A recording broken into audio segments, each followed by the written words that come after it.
کہ آخر مجھ سے کون شادی کرے گا؟ میرے پاس دولت نہیں ہے، میرے پاس مال نہیں ہے، آخر مجھے کون اپنی بیٹی دے گا؟ حضرت سیدنا شیخ کرمانی رحمت اللہ تعالی علیہ فرماتے ہیں کہ میں تجھے اپنی بیٹی دوں گا۔ عزیزان ملت اسلامیہ، پھر کیا ہوتا ہے کہ آپ اس نوجوان کو کچھ درہم دیتے ہیں اور کہتے ہیں جاؤ بازار سے کچھ سالن خرید لاؤ، کچھ روٹی خرید لاؤ اور خوشبو خرید لاؤ۔ وہ گیا، لایا، نکاح ہو گئی اور اپنی بیٹی کو اس نوجوان کے ہاتھوں میں دے دیا، اور دلہن جب گھر پہنچی تو کیا دیکھتی ہے کہ گھر میں ایک سراہی میں پانی رکھا ہوا ہے اور اس پر سوکھی روٹی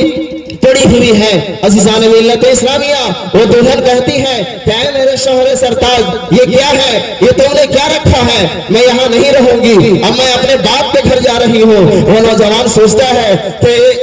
بزرگوں کی بیٹی ہے، میرے گھر میں سوکھی روٹی پڑی ہوئی ہے، سراہی میں پانی رکھا ہوا ہے، شاید وہ سوکھی روٹی کو دیکھ کر میرے گھر میں رہنا پسند نہ کر رہی ہو۔ چنانچہ عزیزان ملت اسلامیہ، شیخ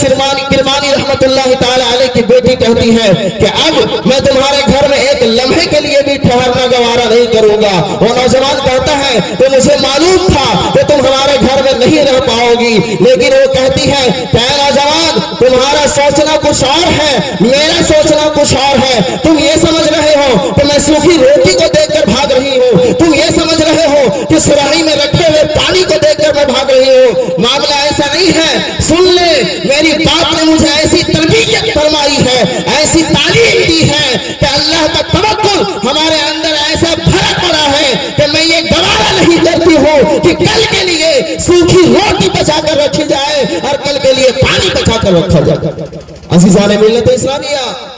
یہ توکل علی اللہ اور یہ تربیت ہی کا نتیجہ ہے، لیکن آج ہم اور آپ اپنی اولاد کی تربیت کیسی کر رہے ہیں؟ شادی ہوئی، چند دن گزرے اور معلوم ہوا کہ بیٹی اس گھر میں رہنے کے لیے تیار نہیں ہے۔ پوچھے، ہمارے ساتھ مولانا کلیم الدین مجاہدی صاحب قبلہ تشریف فرما ہے، ہم لوگ ادارے شریعہ میں رہتے ہیں، کبھی کبھی آنکھوں سے آنسو کا سیلاب بہتا ہے، ایسے ایسے واقعات ہمارے یہاں آتے ہیں، تھوڑی سی تکلیف، تھوڑی سی مصیبت جس کی بنیاد پر لاکھوں روپے شادی میں کیا ہوا خرچ سب پانی میں مل جاتا ہے اور بلا وجہ کی لڑکے اور لڑکی کی زندگی برباد ہو جاتی ہے۔ اور شیطان وہ تو چاہتا ہی ہے کہ معاشرے میں برائی پیدا ہو، وہ چاہتا ہی ہے کہ رشتے میں بگاڑ پیدا ہو۔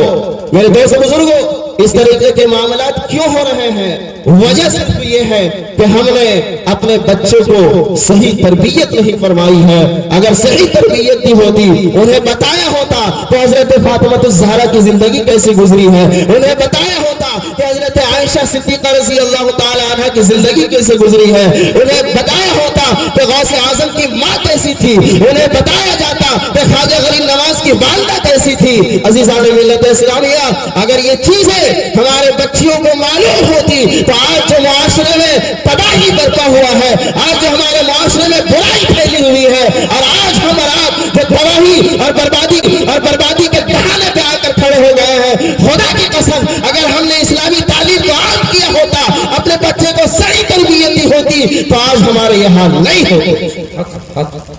اس لیے میرے دوست اور بزرگوں، میں نے قرآن کریم کی آیت کریمہ کی شروع میں ہی تلاوت فرمائی تھی، یا ایھا الذین آمنوا قوا انفسکم واہلیکم نارا وقودھا الناس والحجارہ، کہ اپنے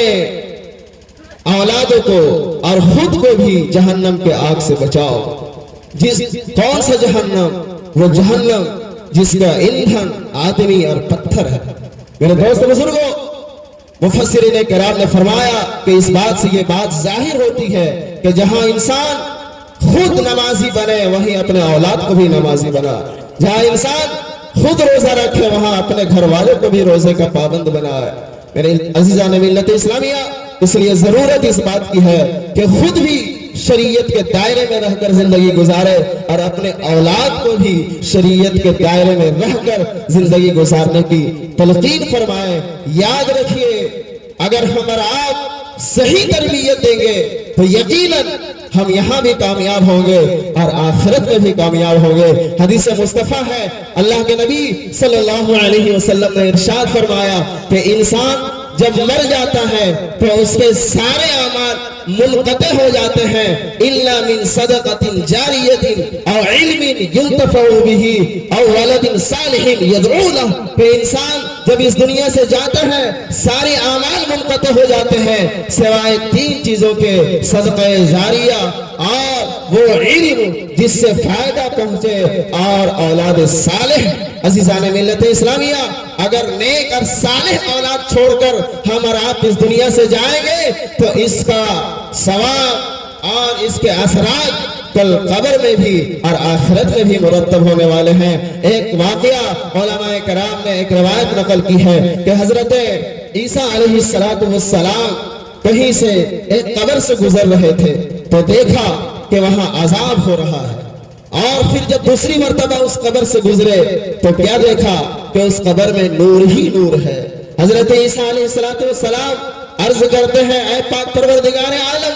آخر وجہ کیا ہے کہ ابھی تو اس قبر میں عذاب ہو رہا تھا اور ابھی کچھ ہی دیر میں اس قبر میں رحمت کی برسات ہو رہی ہے، آخر وجہ کیا ہے؟ غیب سے آواز آتی ہے، اے عیسیٰ یہ یقیناً گنہگار تھا، یہ یقیناً بدکار تھا، اس لیے اس کے قبر میں عذاب مسلط کیے گئے تھے، لیکن جب یہ مرا تو اپنے پیچھے ایک اولاد کو چھوڑ کر گیا تھا، اور آج اس کی اولاد جب علم حاصل کرنے کے لیے مدرسہ پہنچا ہے اور جو ہی وہ مدرسہ پہنچا اس کے استاذ نے اسے بسم اللہ الرحمن الرحیم پڑھایا ہے، اس کا بچہ میرا نام لے رہا ہے، میری یہ غیرت گوارا نہیں کر رہی ہے کہ کسی کا بچہ زمین کے اوپر میرا نام لے رہا ہو اور زمین کے اندر اس کے والد پر عذاب مسلط کر دو۔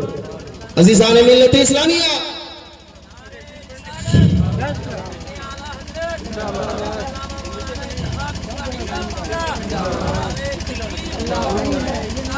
اسی لیے